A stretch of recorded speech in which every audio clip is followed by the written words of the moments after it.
si God merong best para sa atin.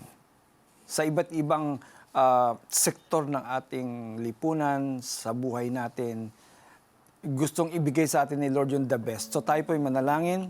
Father God, in the name of Jesus, I thank you, Lord God, for showing me, Lord God, how depraved I was, Lord God, sa nakaraang kong buhay, Panginoon. May akala ko, Panginoon, siya na, kung sino man yung pinagtiwalaan ko, siya na ang lahat.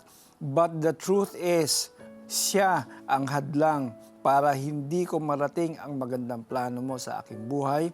At ako, Panginoon, ay nagtitiwala. Ayoko na magtiwala sa sarili kong kaisipan, sa sarili kong desisyon, Panginoon, na kung saan, Lord God, nalaman ko na, Panginoon, ang pag-iisip nyo ay higit pa sa pag-iisip ng tao.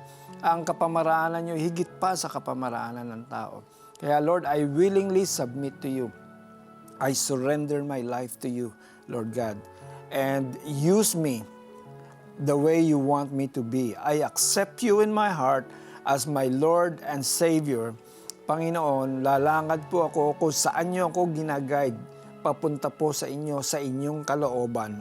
At alam ko, Panginoon, na sa pagsunod ko sa iyo, everything will go well with me, Lord God, as it unfolds in my life, the very chapters of my life that you have prepared for me in Jesus' name.